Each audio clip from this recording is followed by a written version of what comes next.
I think I saw you. If you just come, if you come straight from where you were. Oh, you're there. Yeah, perfect. They're going in here.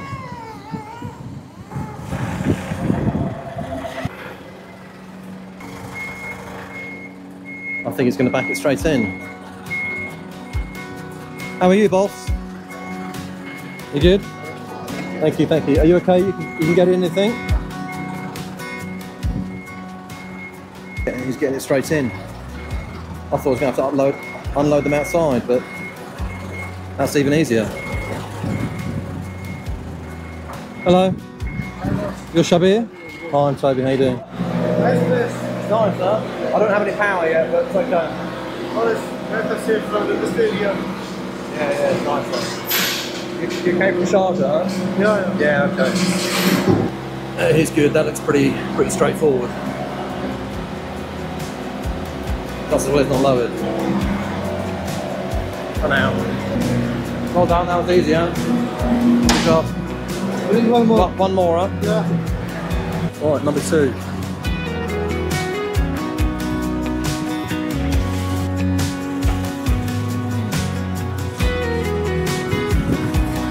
Woo.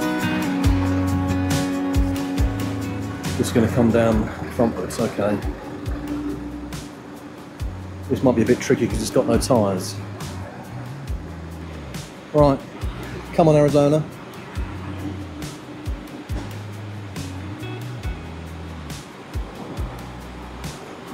They've made it to their final destination. Well, for now at least. All the way from Arizona, all the way from Wisconsin. We should probably call them that actually. So as the sun is going down, and we've got no power in here, so we're in darkness. And I think I will probably leave them to it. Settle in for the night. No fighting, you two.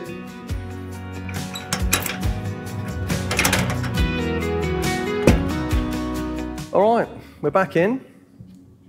Daylight now, at least. You can see what we're doing. I've just rolled the TR6 out of the way just so I can fiddle with the TR4A. Always useful to see how these cars mark their territory. A little bit of rear diff oil. That's not bad at all. And nothing where the engine was. That's either a really good sign that the engine's in fine form or there's no oil in it, but let's see, it'll be one or the other. What I want to do is get under the bonnet of the TR4A. I didn't manage to do that in the yard over at Sharjah when the cars first turned up.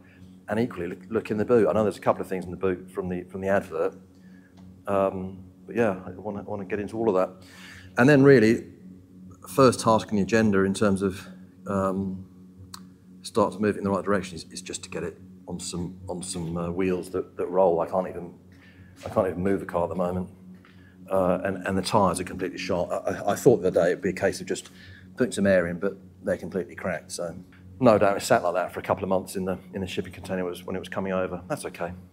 So this little lot is effectively just what I managed to cram into the car and bring over from the house, just so I've got some hand tools to start with, really.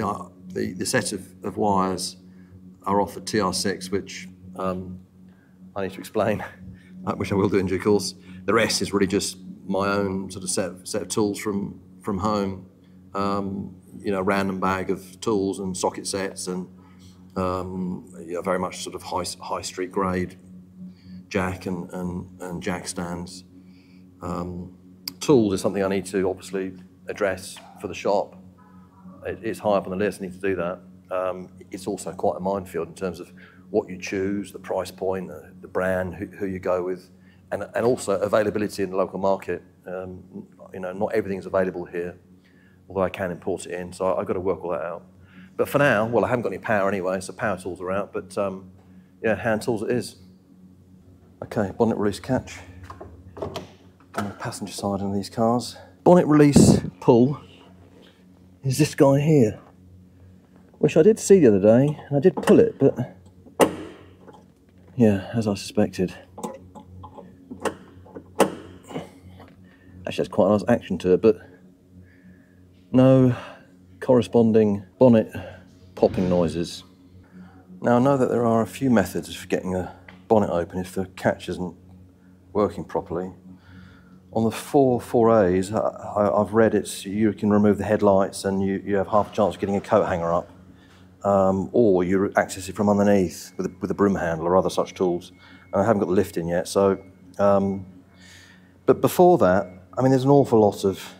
Okay, the paint is another topic of conversation, but there's quite a few sort of pry marks, and I'm just wondering whether I can at least explore whether it's on the catch at all. So viewer discretion advised at this point. Worth looking away. I'm just going to, well, I will be delicate, but given the condition of the paint, but nonetheless, let's try to do it carefully. I'm trying to try here a little bit.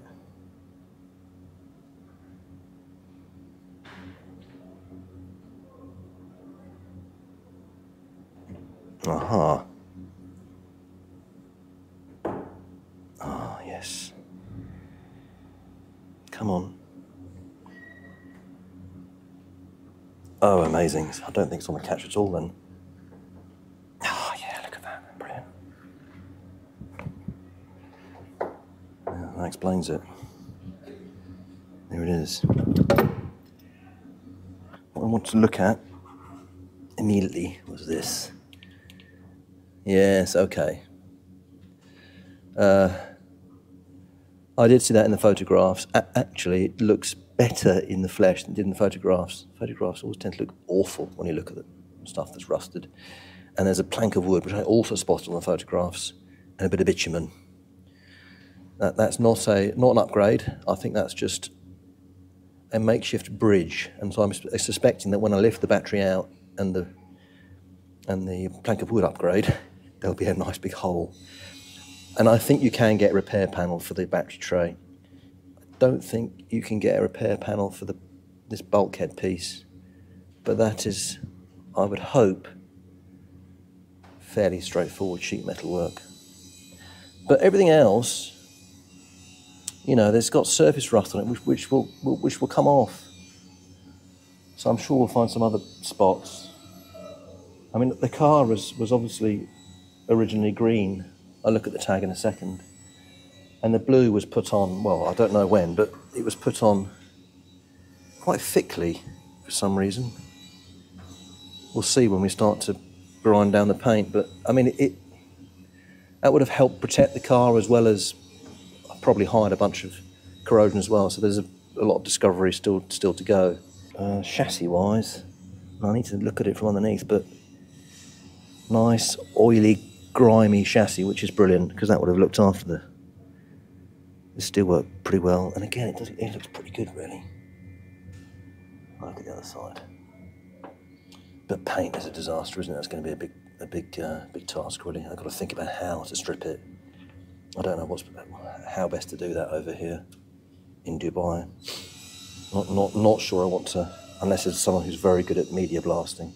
I think it might be an old school method of chemical stripping it. We could do that. We could do that here in the warehouse. I think that might be the safest way to do it.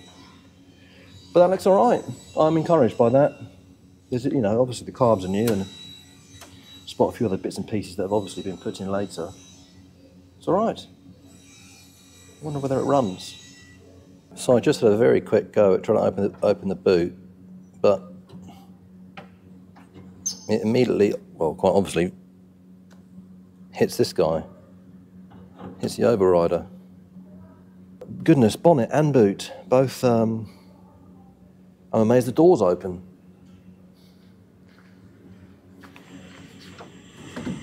Ah, I take that back. The driver's door doesn't open. Pretty sure I had that open the other day. Okay. So the exterior door handle doesn't work. I mean, who needs exterior door handles?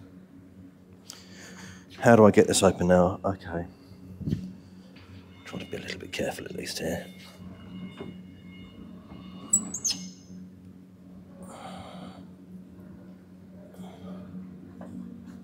Okay, come on. What a palaver already. There we go. All right. Not very comfortable doing that, but okay. Aha.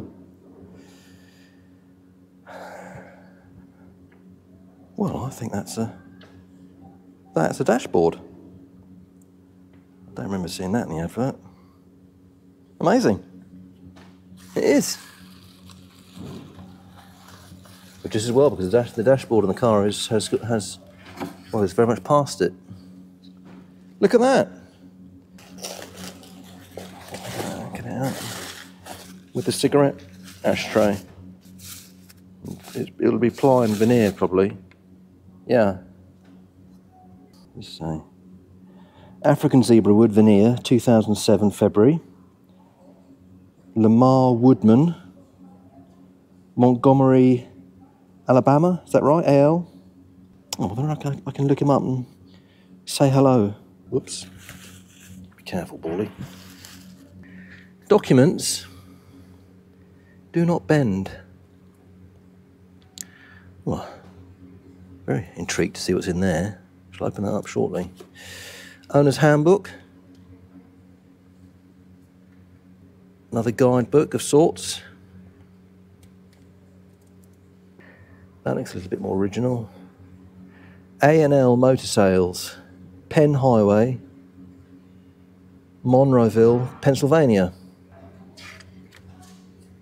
Gives it a little bit more location history. It's quite original as well. And the workshop manual. Looks a bit newer, but that's going to be very useful. Wonderful. Radiator then. Nice welding. I'd be delighted to use that if it's the right thing to put in the car. So absolutely keep that. Ah, that looks like a fan kit to go with the radiator. Very nice. Ah. Oh, pleased to see that. Lead hammer. I haven't got a lead hammer. Okay, what's this? That looks like a pump of sorts. Water pump, I think. Ah, yes. Water pump uprated without pulley. Okay, that's useful. Oh, well, I think whoever's put these bits and pieces together was obviously wanting to upgrade the cooling, and I'm all for that, given where I am in the world. Okay, and that is expansion bottle, isn't it? I could be wrong. Overflow bottle, yeah, okay. We get to see the body shell back here. Lots of blue and green, and some red, and some light rust. Nothing horrific. Usually you see it here in the corners where water just sits. It'll then just corrode through, but that looks fairly solid. I'm not going to start poking it with a screwdriver at this stage, but that looks pretty good. Yeah, that's not a bad first round. I need to do the wheels. Next task. And I just want to get it on the corner of that chassis leg. Gives us a little bit of a squeeze. The cardboard's probably unnecessary, but always feels like it's nice to give it a little bit of padding. Okay, that's going up okay. Okay, no dramas. And then my favourite technical tool. At least it can't go anywhere if the jack decides to go for lunch. All right, let's try to get this guy off. Where's that lead hammer? Right, range of hammers in order of desperation. Rubber hammer, it's quite light but rarely does the job. Lead hammer, the one I found in the car, very nice. Dead blow, and if all else fails, lump hammer. I'm just missing the sledge, but I'm going to try this guy.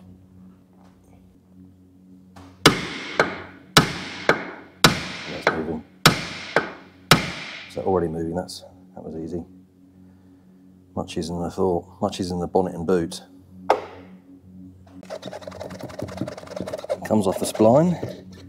There we go. All good. First look under here. Hello, Mr. Live Axle. The TR4A in these production years or around this time had this live axle arrangement, although they already had the TR4A IRS, independent rear suspension chassis, so you can actually see the holes that would have picked up the the brackets for the IRS arm that came in on TR4A and all cars after that. So this car was sort of intermediary solution by Triumph to provide the US market still with a live axle, because that was still in favour at the time. So it's quite an interesting sort of hybrid of the two systems, and lots of discussion as to the merits and demerits of both. I think the TR4 chassis didn't have this arrangement. You know, fundamentally you have a crank here which only introduces torsion, which is probably not a good thing. So yeah, lots of discussion about the handling differences between this and an IRS. A bit more health and safety. Okay, I've had a quick look. I'm confident that the wheels are identical in terms of their spline arrangement. Let's see if this fits.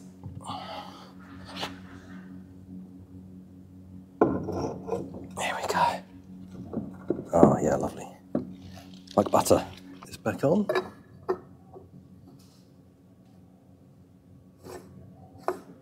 Goes on nicely.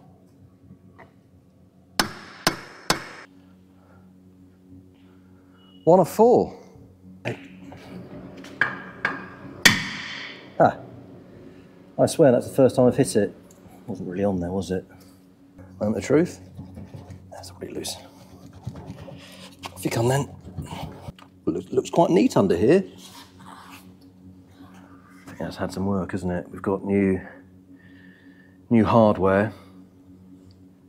The damper looks quite new. Spring too. And the brake hoses. The brake itself, not too bad, is it? And the chassis inside the wing is okay-ish. They feel lovely when they go on like that. Now the wrong tyres, so it still looks a little bit odd, but immeasurably better than these guys, which actually were also not a matching pair in terms of profile. Had a 205 70 R15 on the front and a 195 75 15 on the back.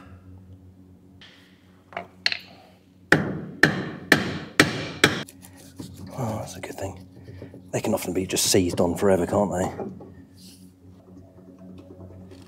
There's a bit of a wiggle there in terms of the wheel bearing. I forgot to do that on the other ones. We're 3 for 4. Fingers crossed, last one. Again, very easy. Obviously, payback for the bonnet and boot being so difficult. Oh, great.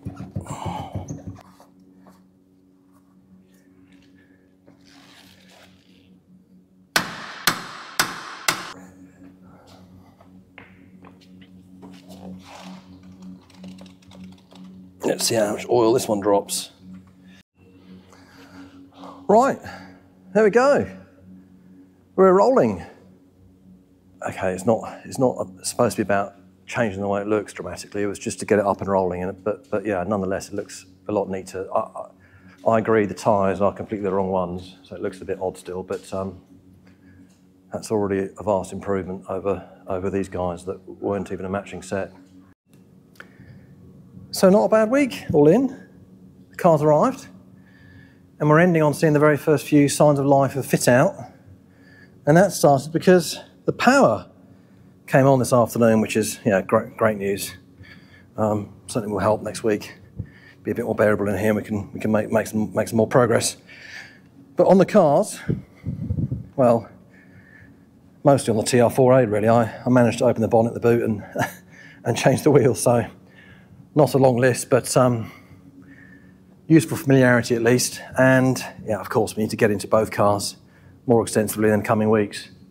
Now, whilst we've got these two cars here, there is actually a third car, which is my own Triumph TR6. I've had that car a couple of years now in Dubai. And the problem with that car is that it's not here with these two. It's currently still at home in the basement parking, where I've been working on the car for the last couple of years, much to my neighbour's horror, no doubt. But the plan with that car is bring it here, fix a number of niggles that I want to iron out with the car, and then, whilst it pains me to say it, put it up for sale. Now, I wasn't really planning on selling that car when I originally bought it, but of course I didn't know I was going to be doing this a couple of years ago. So that car suddenly becomes very much part of the business plan. I need the cash flow, of course, but probably most importantly, it'll be a useful test of how to sell a classic car in this market, in Dubai, in the UAE. What platforms to use and who's out there in terms of their interest. So that's going to be a very interesting thing to embark on, and I look forward to getting that car over here and starting all of that. So I'll end on a few clips from getting that car registered last year in Dubai and driving around Dubai, which is pretty cool. And yeah, I'll see you next week. Cheers. We're now in the queue for the registration. All the other cars. And TR6 is on their system. We just have to pass the actual test now. So I've got my ticket and the documents. So fingers crossed.